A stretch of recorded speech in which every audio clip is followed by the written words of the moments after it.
"You old hag with no money, you're in the way. We'll take all the inheritance. Get out now." Right after Dad's funeral, my brother's wife kicked Mom out. I couldn't believe what my sister-in-law had said. This was just too cruel. I was furious and about to lash out at my brother and his wife, but Mom stopped me. She whispered in my ear, "That girl, she's stunned for." I looked at Mom, confused, not understanding what she meant. "My name is Bonnie. I'm just an ordinary office worker at a small to medium-sized company. My family's home is a famous upscale restaurant in our hometown. When people find out, they're always surprised. They can't imagine someone as plain and unnoticeable as me being associated with fine dining. In reality, I have little to do with that restaurant now." My brother, Riley, followed in Dad's footsteps as a chef, and his wife, Alida, helped run the place. It's clear they will take over the restaurant, and there's no role for me. Dad was a chef and entrepreneur who made the restaurant famous in just one generation. In a word, he was a go-getter. He was tough at work, so I think it was hard on Mom, my brother, and his wife who worked with him.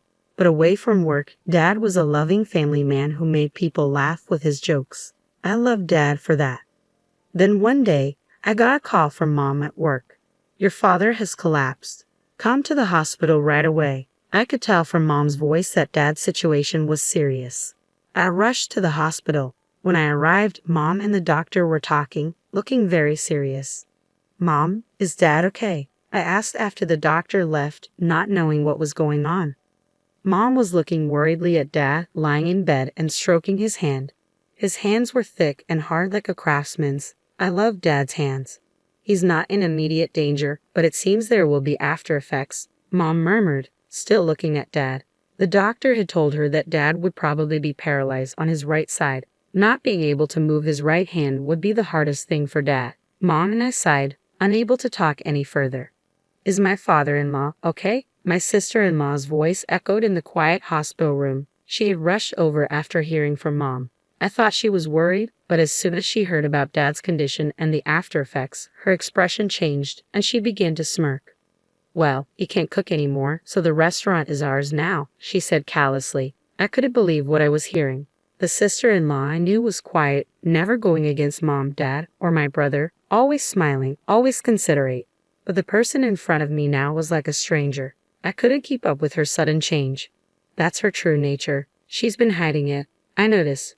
But she's really wicked," Mom said, sighing. I was worried about Dad's condition, but my sister-in-law's behavior was so shocking that I left the hospital that day in confusion.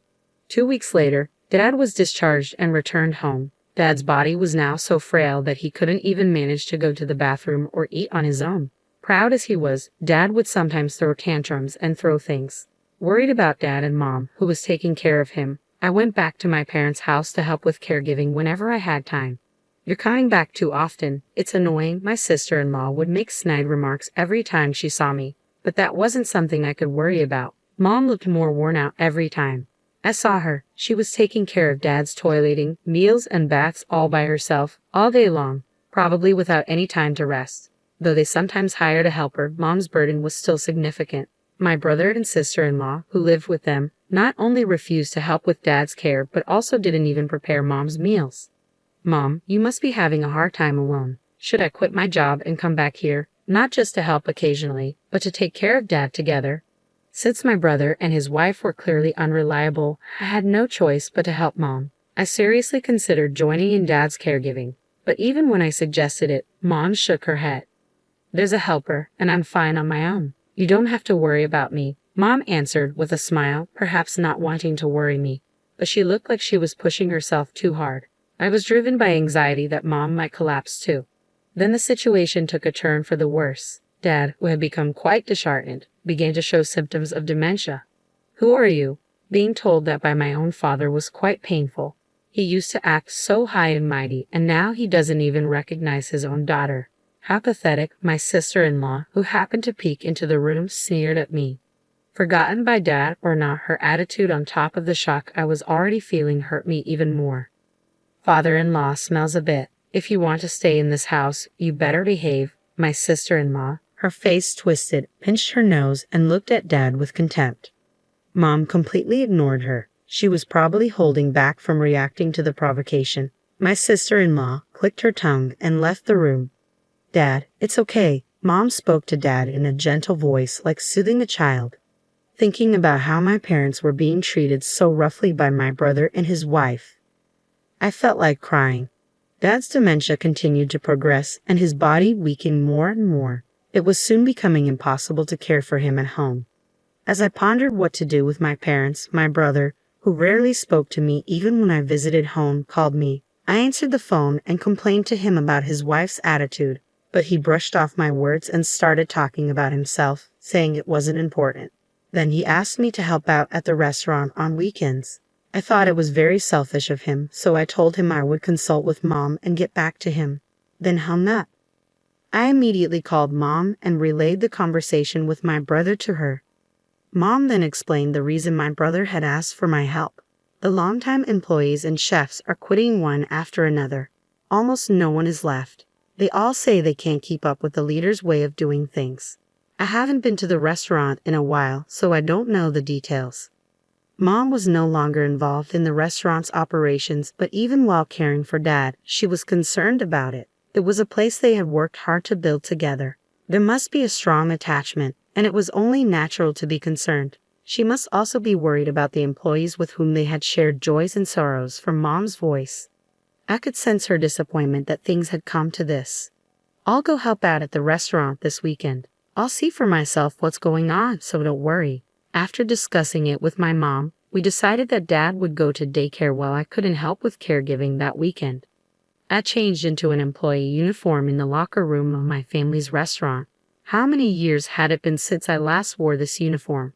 I felt nostalgic, but looking around, I didn't recognize any faces. Young people who Dad would never have hired if he were still active, ones with piercings and conspicuous tattoos, were struggling in their unfamiliar uniforms as they carried food. The interior of the restaurant, which I hadn't visited in a long time, had changed significantly from my memory. I walked around the restaurant to regain my senses. Then, from a large space created by connecting several tables, I heard lively voices. Looking over, I saw my sister-in-law. She wasn't working but was having a banquet with about 30 women her age. My sister-in-law was sitting in the center of the table, happily guzzling wine. Ladies of my class, all our dishes are high-end and delicious. Today's my treat, so enjoy yourselves to the fullest. Truffles, foie gras, eat as much as you want. My sister-in-law, who seemed quite drunk, used an empty wine bottle as a microphone and said something outrageous. Tears erupted from those present. Elena, are you serious? Doing that will cause a huge deficit for the restaurant. I hurried over to my sister-in-law to stop her. She suddenly changed her cheerful face and glared at me. Shut up. A sister-in-law who can't even get married should keep quiet. This is my restaurant, so I can do whatever I want, she said, making a dismissive gesture to shoo me away. This is my parents' restaurant. I swallowed those words and left the table. The situation in the restaurant was dire. The kitchen was overwhelmed by the unreserved, all-you-can-eat orders from the group led by my sister-in-law, and they couldn't handle the orders from other customers. Regular customers from Dad's time were so angry that they left, saying, "How long are you going to make us wait?" I had never seen these customers angry before. Realizing how bad it was, I asked the chefs to put my sister-in-law's table on hold and suggested prioritizing the other customers, but they said they couldn't. My sister-in-law had told them to prioritize her table. If they didn't listen, they would be scolded later, the chef said, looking down.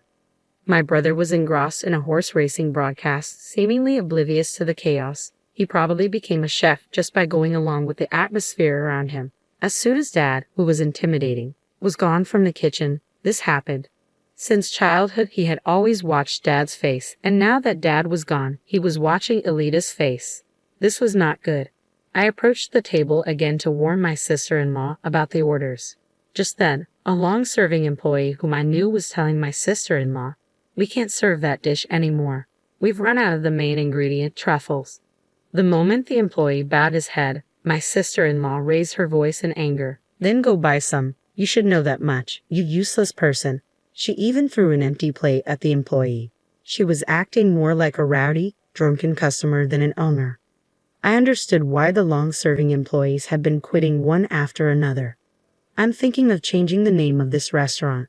The current name is old-fashioned and cliché. I want something more stylish and cool. My sister-in-law turned to her friends, laughing and making such remarks.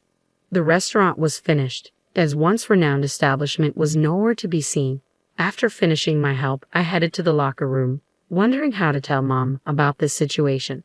She would surely be sad to know about this. Thinking so, my steps felt heavy as I headed home. The next day, when I visited my parents' house, I honestly told Mom about the situation at the restaurant. Mom sighed sadly. I thought it might be like that. My son has been under Elita's thumb since Dad fell ill, and the restaurant can't survive without your father. Tears welled in Mom's eyes, and her lips trembled. Seeing Mom like that, I couldn't hold back my tears either. I'm sorry. If I had been stronger, I could have protected Dad and Mom's restaurant. Mom patted my shoulder, saying it was okay. Let's give up on the restaurant. Mom persuaded me to do the same. After that, I continued to refuse my brother's requests to help at the restaurant. No matter how many times I refused, he kept calling, and his complaints about my sister-in-law began to mix into the conversation. She was still inviting acquaintances and treating them, and the restaurant was facing a huge deficit. They were even struggling to pay for supplies. Furthermore, despite having no money, my sister-in-law insisted on renovating the restaurant into a stylish cafe bar. That has nothing to do with me. I would hang up the phone in the middle of the conversation every time. They could do whatever they wanted with the restaurant. All I wished for was Dad and Mom to live a peaceful life. A few months later, Dad suddenly passed away from pneumonia. Many people came to the funeral, but Dad, known for his kindness and inability to refuse requests, Mom greeted the condolence visitors with composure. You must be tired, mother-in-law. Please rest in the back. I'll take care of the guests. My sister-in-law asserted herself at times like this. She probably didn't like Mom taking charge of the funeral, wanting to show she was the face of the family. No, I'm in charge of the funeral, so I will properly greet everyone. Mom sternly rebuked her. Whether overwhelmed by Mom's forcefulness or not, my sister-in-law left the scene with a bitter face. Under Mom's direction, Dad's funeral proceeded smoothly. Chefs who had trained under Dad, familiar regular customers, and many people I knew came and encouraged Mom and me. They didn't even make eye contact with my brother and his wife. They all knew what my brother and his wife had been doing since Dad fell ill. Throughout the funeral, my brother and his wife looked uncomfortable. I wish they would just keep quiet, I thought as I looked at them. When all of your father-in-law's inheritance goes to us, you too should renounce your share. My sister-in-law approached us after the cremation as Mom held Dad's ashes, getting ready to leave. The shop, the house, the money, we'll take all the inheritance. It's only natural since we've been listening to that arrogant old man for so long. Her words were truly appalling. How much more could this woman belittle others after having relied on them for so long? You penniless old woman, you're in the wrong. You should leave the house right away. We're strangers now, so don't contact us. My sister-in-law bared her teeth at Mom too. I was so angry I felt like I was losing my mind. I almost grabbed my sister-in-law, but Mom held my arm and shook her head. It's okay, it's over now, Mom said, looking at me. My sister-in-law laughed and walked away. I felt like running after her and kicking her, but Mom was still holding my hand. When Mom couldn't see Elita anymore, she let go of my hand. Then she looked at my face and smiled. That girl, she's finished. I was puzzled by her words. Mom said nothing more and began to get ready to leave again. You'll understand in time, Mom said, holding Dad's ashes with her usual gentle smile. After that, Mom, who had been driven out of her home, has been living in my condominium. Surprisingly, Mom had saved a considerable amount of money in her name. It seems Dad had been paying Mom a substantial salary, and with that saved money as capital, Mom had been increasing her assets through investments like stocks. This place is too cramped. Let's buy a more spacious condominium, Mom said. She is currently looking for a property for the two of us to live in. 3 months later, a call came from my sister-in-law. Why didn't you tell me about father-in-law's debt? A scary debt collector is sitting in the shop. What are you going to do about it? She screamed as soon as I picked up the phone. Her voice was so loud that Mom, who was next to me, could hear everything. Hearing my sister-in-law's screams, Mom gave a mischievous smile and took the phone from me. Oh, Elita, it's been a while. Your father-in-law was too kind-hearted and became a guarantor for other people's debts. Before we knew it, the debt had grown to a huge amount. I've been repaying it until now, but it's your turn from now on. After all, you're taking all the inheritance, aren't you? Mom spoke with a chuckle.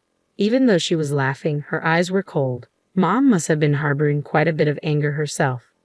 Mother-in-law, I apologize for everything. Let's live together again and run the shop, please. My sister-in-law changed her attitude and begged. I couldn't believe she could say such a thing. I never want to deal with you two again. Mom's voice was colder than I had ever heard. She ignored my sister-in-law's screams and hung up the phone. Block her calls, please. Mom smiled as she handed the phone back to me. We had already purchased a new condominium and started our new life there.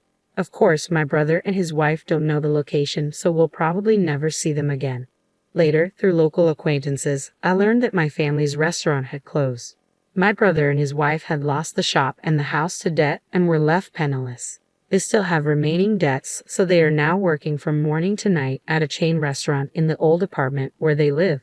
The voices of the couple berating each other can be heard echoing. Meanwhile, Mom and I finished observing Dad's third death anniversary and dined at a restaurant opened by Dad's top disciple. The food tasted just like what Dad used to make.